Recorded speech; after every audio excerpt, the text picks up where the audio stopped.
My name is Deepak Singh, and thank you for joining us. And today we are going to be talking about Ayurveda.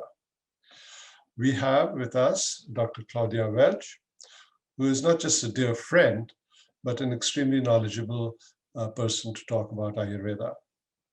Whilst Dr. Welch has been a lifelong student of life and medicine, she is a formal student of both Ayurveda and Oriental medicine.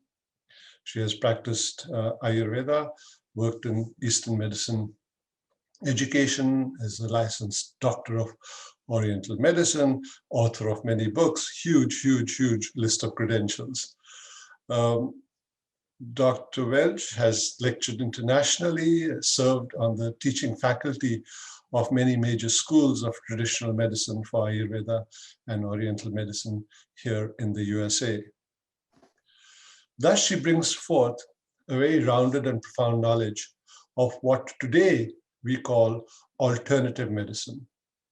But I call it traditional medicine, as both Ayurveda and Oriental medicine predate our current medicine by thousands, not hundreds of years, but thousands of years. Therefore, I dare to call what we practice today as alternative medicine. So that's my preamble to Ayurveda. So welcome, Claudia ji, and let's talk a little bit about Ayurveda. So allow me to start and ask you a question which a lot of us need the answer for. That how is Ayurveda, which is a medicine of ancient origin, thousands of years old, relevant in modern times? Well, I have to admit to being a little bit, when you asked me to come, first of all, thank you for asking me to come. And it's so nice to be with you and with the virtual audience here.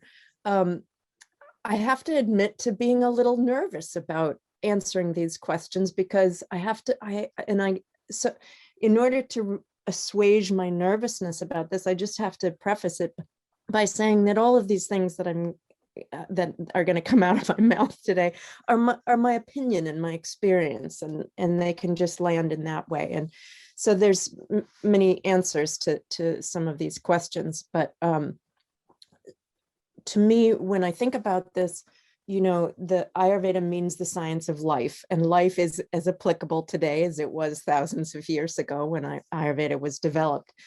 And the science of life, any science we take, whether it's geography, geology, biology, is in some form a science of life. And so Ayurveda is a very broad term. So from that perspective, life is as applicable today as it was before. But personally, what I find with Ayurveda is that it's asking us to increase our own awareness of reality at any given point. The reality of relationship, what happens when I eat this food, what happens to me internally when I engage in a conversation with this human being, or prune a tree, or have this experience or that experience. All these experiences with animate and inanimate objects and things and beings have an effect on me. And it's asking me to be aware of what that effect is on me, so that I have a consciousness around those interactions, those engagements, that is informed. So in other words, it's not a dogmatic, Ayurveda is not giving us this dogmatic list of rules of do's and don'ts in our to do and not to do in our lives and in our diets and in our relationships.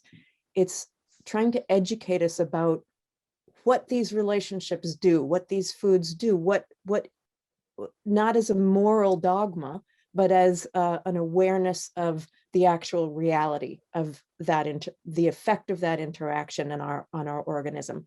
So I think that the main thing that is relevant to me is we need to be as, if not more,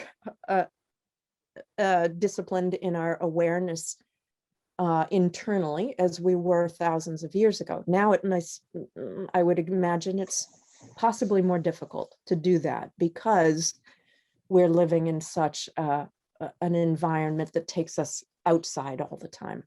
So there's so much that can be said about that, but I think that's one of the things. One other thing I would like to say maybe is that it's so relevant right now to have our awareness of how 5 elements express. Ayurveda talks about 5 elements that are building blocks of reality in every aspect of manifested reality.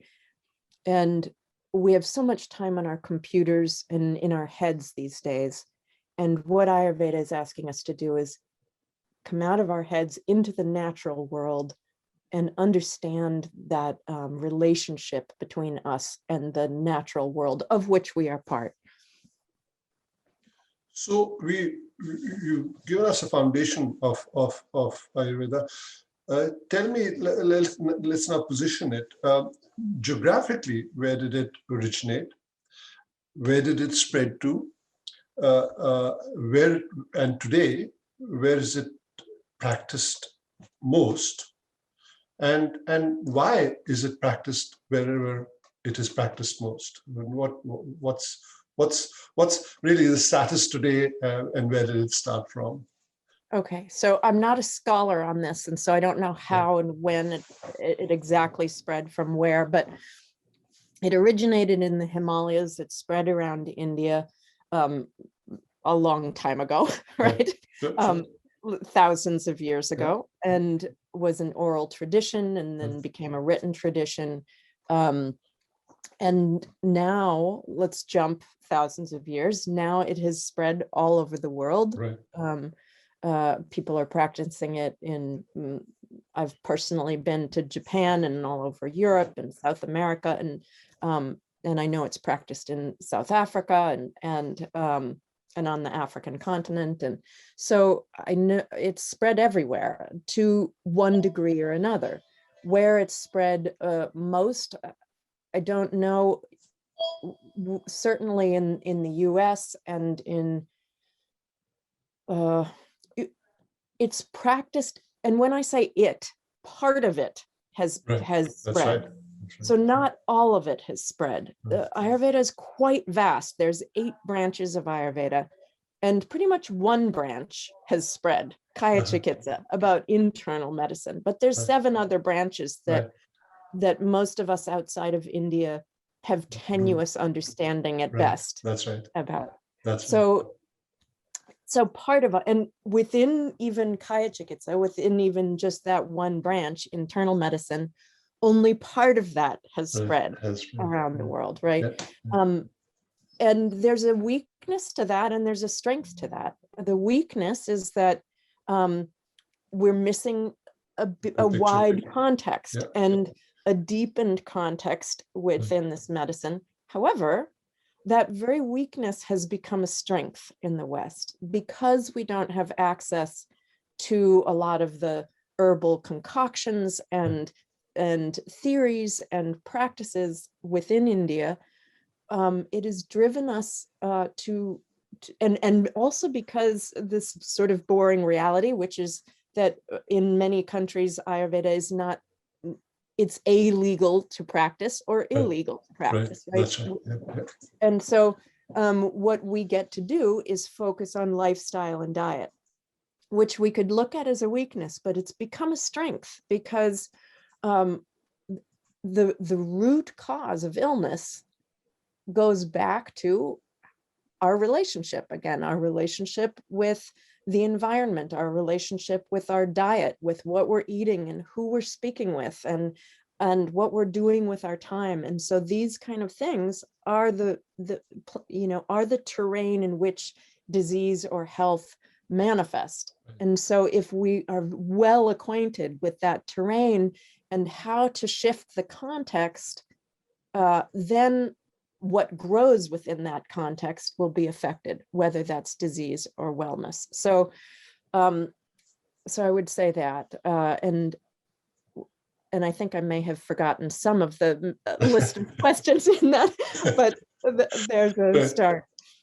So now I have a question for you, which you are actually one of the few people who can really seriously answer this question. Of course, I, just briefly, with your background, with your study, that we have so many different types of what the world calls alternative, and I don't call alternative medicine. And apart from Ayurveda, there are things like, of course, allopathy and homeopathy and acupuncture and naturopathy and Chinese Oriental medicine, etc., etc. What is the sort of building block difference between all of these? Okay. Well, for one thing, I like your discussion about traditional medicine and alternative medicine. I tend to like complementary medicine because I think all of these have their place, and often concurrently. I feel the ideal way for us in the West or possibly in India as well these days is to have a little bit of a health team where you have on your team, ideally, a Western doctor that you would go to for to make sure that nothing horrible was going awry, and that you would go to for your heart attacks, and you would go to for the strokes, and you would go to for emergency medicine, appendectomy, surgery, a lot of the surgeries, things like this. They're so good at structural medicine, incredible mechanics.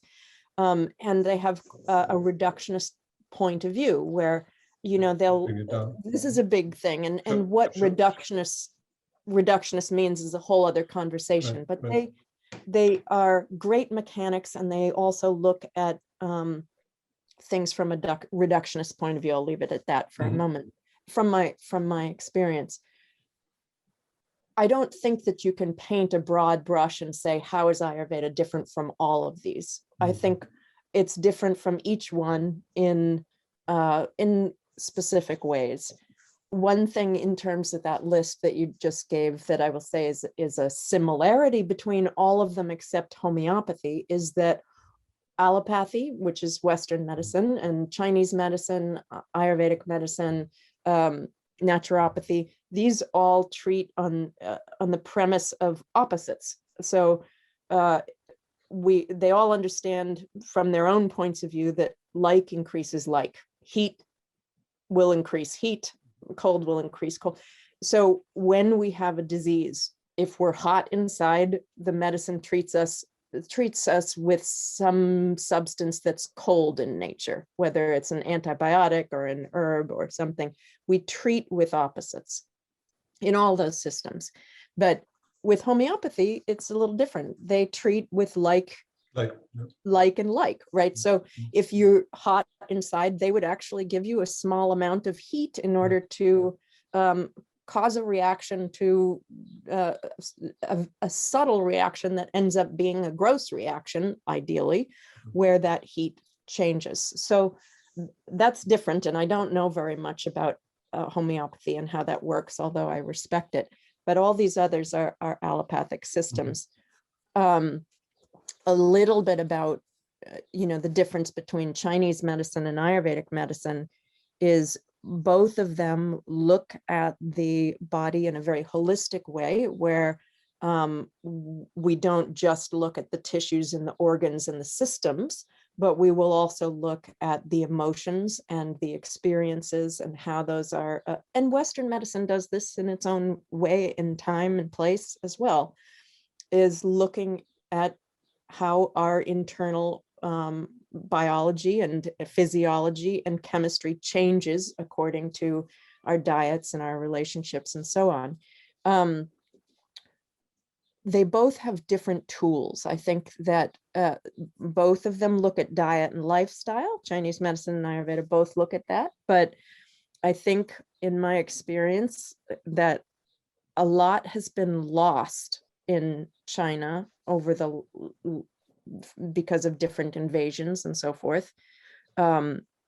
In terms of really understanding our own unique constitution and how that relates to our relationships and food and experiences. Whereas Ayurveda has not lost that. Ayurveda is very elegant at bringing this into the personal realm.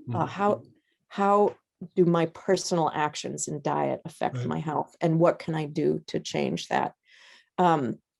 Chinese medicine has amazing tools to deal with a disorder that arises in terms of herbs and acupuncture, moxibustion, which is the application of heat, whereas Ayurveda also has tools, but it's a different tool set. Some of it, different herbs, some same herbs, but some different herbs and herbal concoctions as well.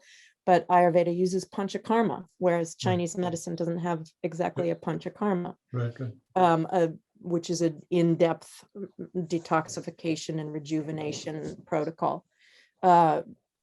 Acupuncture, Chinese medicine has acupuncture. Ayurveda doesn't currently use acupuncture as such. They more use marma and a lot less frequently than Chinese medicine. So some of the tools are different. But both of them, it's like looking at the same terrain in a very similar way, not identical, not exactly translatable usually, although some principles are exactly translatable. But when you look, it would be like if you look at the same picture and someone will describe it in French and someone who's Russian will describe it in Russian. They'll describe it in different language and different ways, different and words, different sensibilities. Right. All right. So now coming to the practical part of it as such. Even in India, which is home or the origin of Ayurveda, allopathy is more common. I would, I don't have statistical data, but I would imagine that. So why is Ayurveda not more common than allopathy? I don't know. Right. I don't know. It's so amazing. Right. So why isn't it? Right. One thing that comes to mind about this, to me, is a word that's being used and understood in a certain way more often and possibly differently these days: colonization. The white European, I don't know why. I'm not a historical scholar sufficiently to understand why their sensibilities have spread so profoundly over so much of the world. And but there has definitely been violence, there's definitely been suppression, and there's definitely been overt and covert suppression from colonization in India and in the US. I mean, the Western Medical Association did, and I don't know the details about this in any kind of scholarly way, but they suppressed, for example, homeopathy, so that it was very common and popular in the US, and until there was a significant successful effort in the Western medical establishment to suppress that. And so I would say disinformation campaign. So these are things that are difficult to think about, but I think that that's part of the reality. Another part of the reality today may be that we sometimes, it's funny because one answer to this question that's very common is, oh, we're impatient. We want a quick fix, and Western medicine will give us a quick fix. It takes longer to change our lifestyles and diet. That's right. And that's true, but not always. I mean, to say sometimes Chinese medicine and Ayurveda and these traditional medical systems, these ancient medical systems, have, if the yukti, if the right combination of forces comes together, the physician and the tools, the right tools, the effect is profound. profound and Yeah. fast. Yeah. I mean, profound and fast, sometimes instantaneous. Right. So that's what I would say. All right. So let's conclude this. I mean, this discussion could go on for 1,000 years. Yeah. But And has. it has indeed more. But given the dynamics of whether it's big pharma or education or colonization and all what that has taken place yesterday for us to be here today, given all that, and given that allopathy is here, given Ayurveda is there, where and how should they both be used with, on a day-to-day life? Can they, for a start, and how? And thus, what are the advantages and disadvantages or shortfalls of Ayurveda? Yeah. Well, very basically, I think Ayurveda is extremely useful. And again, personalizing it, we could say taking responsibility for our own health. But that sounds kind of weighty. So I prefer just a commitment is kind of also a weighty word, but an appreciation of the value of committing to awareness, internal awareness, myself, right? This is where Ayurveda fits for me, So, for example, many years ago, I was talking to an introductory class about how Ayurveda looks at the different foods and the qualities of different foods, and carrots are slightly heating and lettuce is slightly cooling, etc. And one of the students said, "Oh, I don't know if I like Ayurveda. It just has to analyze every little thing." And I don't remember what I said to her, but I remember getting in my car afterwards, and this little word dropped into my head: awareness. It's not choosing to analyze every little thing to understand that thing out there. It's choosing to live a life of awareness of how things do affect me, so I can make more informed choices. I think that's the role for us personally. Each one of us, in a way, has to be our own physician from the inside out, looking at those root causes. I think the role, just on a very nuts and bolts level, for Western medicine is crisis medicine. It's not a preventative system, even what they call preventative medicine. And I very much value and appreciate and respect Western medicine, and it's not a preventative system. What they call prevention, like for breast cancer, for example, is not prevention, it's early detection. They're looking at exactly. So in Ayurveda, we really are looking at the prevention. And in Western medicine, something has gone awry to a very gross degree, not a subtle degree, as opposed to subtle, but to a serious degree. And one of our organs or tissues or systems is in serious trouble. So heart attacks, strokes, appendectomy, things like that. So again, I think having a Western physician where you go, you can rule out that something terrible is happening, and then use Ayurveda, or it's not an either or thing. It's as you said, it's complementary. It's complementary. So you having a heart attack, you definitely pick up the phone, call 911, go deal with that. You have high blood pressure, start taking the medications. But concurrent concurrently, or Yes. after you get the stent, Sure, sure, right? sure. Yep. You go and you talk to your Ayurvedic health Right. counselor or whatever, and you say, Right. okay, Right. I'm ready. Right. I'm ready. How can I change? Right. What's the root cause here, and how can I work with that? Right, right, right. No, I mean, there are countless examples of just that, you know, we certainly in the West, we want our magic bullet. You know, I've got a headache, I have a party to go to in the evening, I want to fix it, you know, and Right. so I pop a couple of aspirins or whatever and get ready for the party.